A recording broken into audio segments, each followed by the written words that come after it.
여러분 안녕하십니까? 효봉 역학연구원입니다.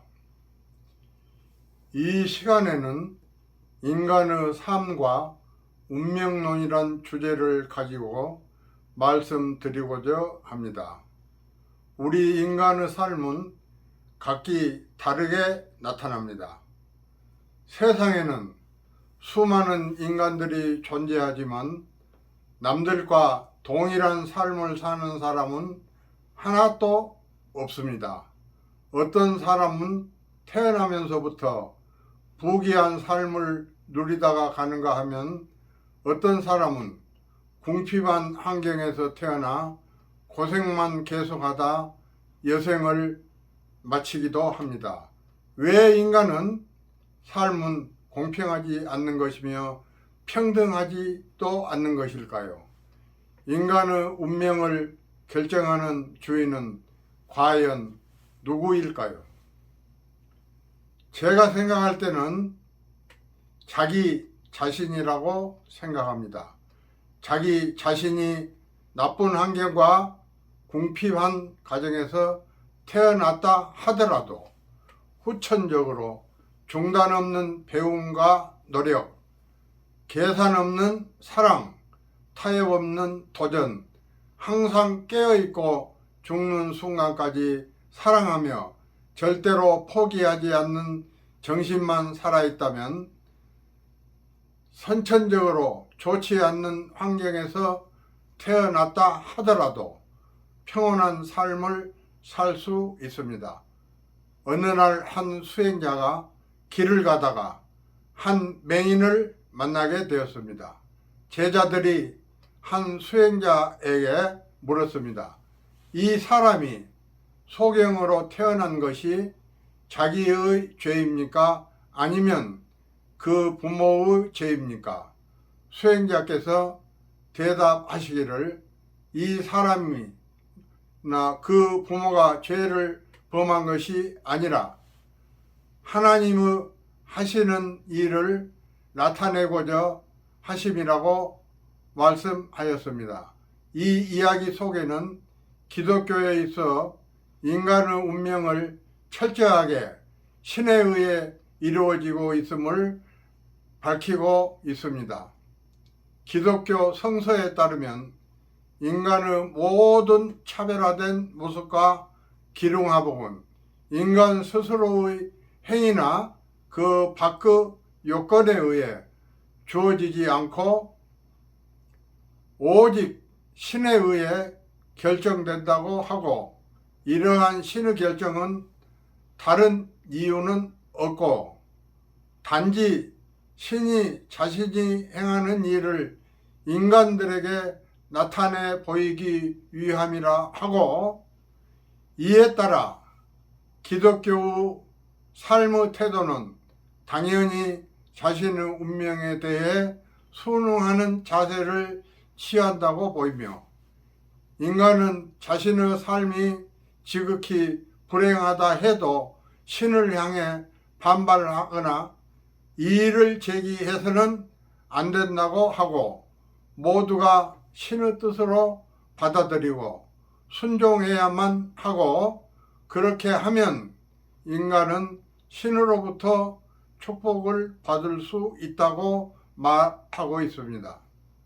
그러나 불교에서의 논리나 관점은 완전히 다릅니다. 이와 같이 신에 의해 인간의 운명이 정해진다는 주장을 철저히 벽해가고 있습니다.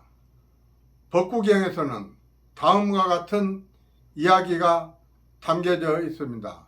낙엽이 떨어지고 해가 서산에 기울어가는 어느 가을날, 길을 가던 한 수행자가 앞을 보니 몸이 발가벗겨진 한 여인의 죽은 시체가 구덩이에 처박혀 모습을 보게 되었습니다.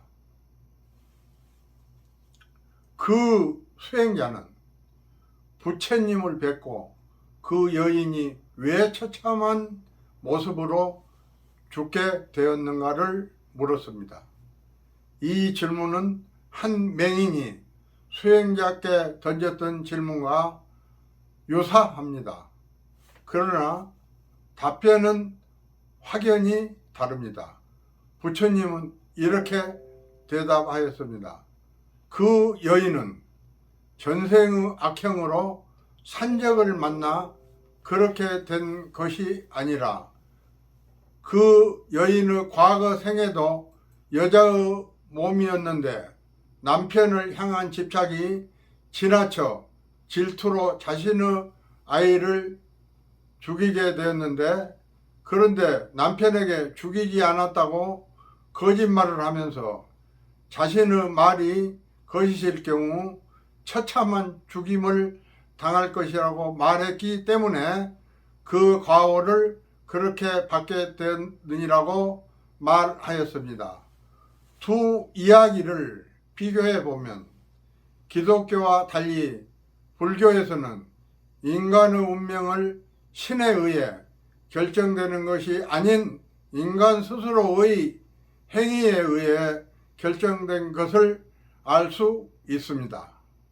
인간의 기륭하복은 철저히 태어날 때부터 죽을 때까지 자신이 지은 어부 영향을 받아 이루어진다고 보이며, 교리적으로 설명할 때 전생의 업으로 금생의 운명이 모두 결정되어지는 것은 아니지만 전생의 업은 금생의 운명을 결정짓는데 절대적인 영향을 받는다고 할 수 있습니다. 인간은 전생의 무지와 집착을 수반한 어부 조건을 통해 세상에 태어나게 되지만 그 영향을 받아 현재의 삶이 전개되기 때문입니다. 따라서 불교에서는 운명의 주체가 당연히 인간 자신일 수밖에 없습니다. 자신의 그 누구도 운명을 관장하거나 좌지우지하지 못합니다. 이러한 운명론은 기독교와는 달리 인간의 삶은 순종의 태도를 취하게 하지도 않습니다. 자신의 운명을 받아들이면서도 끊임없이 운명을 바꾸도록 노력하라는 것이 불교에서 요구하는 삶의 태도입니다. 불교에서의 인간의 운명은 끊임없이 변화하여 미래까지 지속된다 하고, 자신의 말, 행동, 생각에 의해 스스로 운명은 변화되며 그 주체는 엄연히 자기 자신에 있는 것입니다. 이러한 불교의 시각에서 볼 때 기독교의 운명론은 형평성에 어긋난다 할 것이며, 인간을 사랑한다는 신이 어떤 인간에게만 혹독한 운명을 내린다는 것은 너무도 불공평하다 할 것이며, 스스로 짓고 스스로 받는 불교의 운명론이 더 공평하고 합리적이지 않을까 생각하면서 오늘은 여기까지만 하고 인사드립니다. 또 다음 시간에 뵙도록 하겠습니다. 감사합니다.